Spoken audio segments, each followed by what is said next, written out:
Hello friends, प्यारे बच्चों। आज हम लोग एक नया टॉपिक न्यूक्लियस से रिलेटेड डिस्कस करने जा रहे हैं कि न्यूक्लियस का फॉर्मेशन किस प्रकार से हो रहा है और न्यूक्लियस के फॉर्मेशन के बाद उसकी स्टेबिलिटी किस पर डिपेंड करती है। तो ये हमारे पास सीधे सीधे मास पर निर्भर करती है। जैसे कि आप जानते हैं कि कोई एलिमेंट का जो एटम है वो नंबर ऑफ इलेक्ट्रॉन्स, प्रोटॉन्स और न्यूट्रॉन से मिलाकर बना है। तो नंबर ऑफ इलेक्ट्रॉन्स का जो टोटल मास है, total mass of protons and total mass of neutrons, तीनों के मास को मिलाकर यहाँ पर उस एलिमेंट के एटम का एटॉमिक मास होता है। बट ये पाया जाता है कि जो आइसोटोपिक मास होता है वो हमेशा इस टोटल मास से कम होता है, अर्थात मास में डिफरेंस होता है। वाई, ये ऐसा क्यों होता है? तो यहाँ पर ये जो मास में डिफेक्ट होता है, जो मास में डिफरेंस होता है, that is called as mass defect. तो हम यहाँ से स्टार्ट करेंगे कि यहाँ पर जो हमारा मास डिफेक्ट होगा, mass defect is equal to sum of mass of electrons plus protons plus neutrons minus experimental experimental value of isotopic mass of element। ये आइसोटोपिक मास हो गया।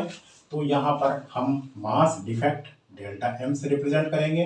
यहाँ पर एम के वैल्यू बराबर होगा minus A is the isotopic mass of element.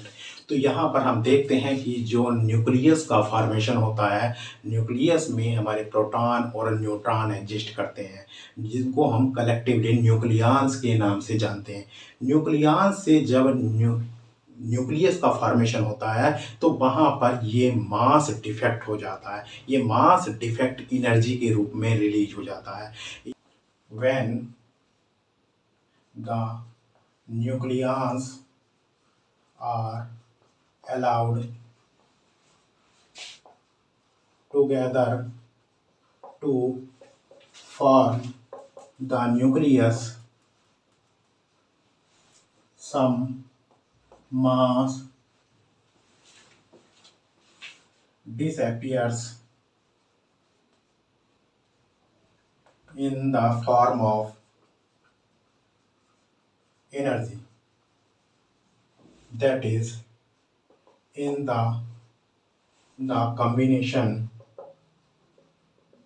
of nucleons to form the nucleus।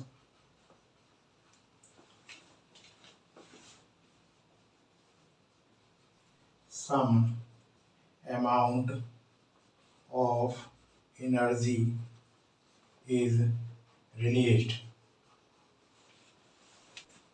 The energy released in the formation of nucleus from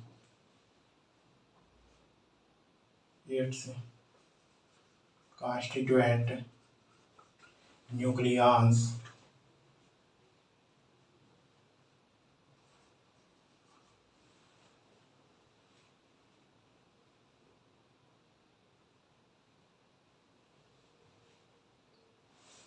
is called as binding energy of the nucleus।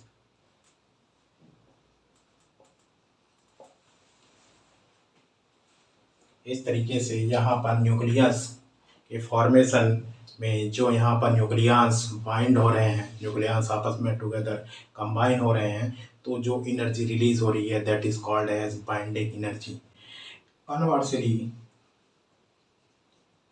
The same amount of energy is required to break a nucleus into its associated nucleus. जितनी energy यहाँ पर nucleus के formation में release हो रही है, अगर nucleus को हम उसके कॉन्स्टिट्यूएंट न्यूक्लियंस में ब्रेक करेंगे तो सेम एनर्जी की रिक्वायरमेंट वहाँ पर भी होगी। और अब हम यहाँ पर बात करें कि ये जो मास डिफेक्ट है हम उसको किस प्रकार से रिप्रेजेंट करते हैं। A mass defect is represented या denoted, mass defect is denoted by delta M in AMU। AMU जहाँ पर होता है एटॉमिक मास यूनिट, एंड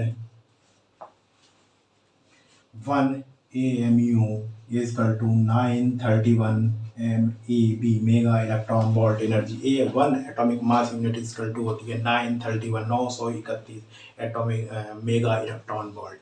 तो एक MeU में इतनी ज़्यादा एनर्जी यहाँ पर रिलीज होती है। Then binding energy of nucleus is delta M into 931 MeV। ये हमारी एनर्जी हो जाती है यहाँ पर। The greater the mass defect, greater will be the binding energy and greater will be the stability of that associated nucleus। जितनी ज़्यादा मास defect होगा उतनी ही ज़्यादा उसकी बाइंडिंग एनर्जी होगी और उतना ही ज़्यादा स्टेबल वो एसोसिएटेड न्यूक्लियस हो जाएगा। और हम इस बाइंडिंग एनर्जी को बाइंडिंग एनर्जी पर न्यूक्लियन की टर्म में भी रिप्रेजेंट करते हैं। और बाइंडिंग एनर्जी पर न्यूक्लियन को रिप्रेजेंट करने का जो तरीका होगा, हम अगर टोटल बाइंडिंग एनर्जी को टोटल नंबर ऑफ न्यूक्लियन से डिवाइड कर देते हैं तो binding energy per nucleon calculate हो जाती है। और greater the binding energy per nucleon greater will be the stability of that nucleus, अर्थात greater will be the force holding the nucleons into the nucleus। और इस प्रकार से उसको हम डिनोट कर सकते हैं, लिख सकते हैं। the binding energy divided by the total number of nucleons is called as binding energy per nucleons। तो हम लिख सकते हैं इस प्रकार से, इसे फार्मूले के रूप में, बाइंडिंग एनर्जी पर nucleons is equal to binding energy divided by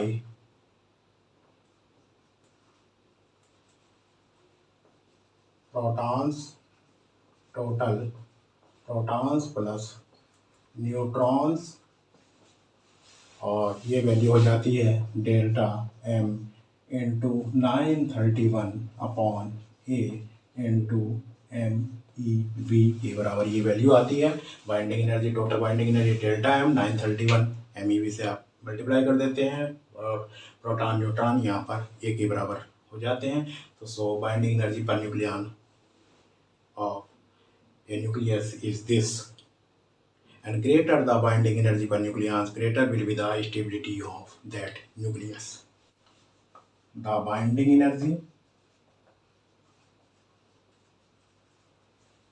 per nucleons is the measurement of stability of a nucleus. Greater the binding energy per nucleons, greater will be the stability of that nucleus. That is, greater the binding energy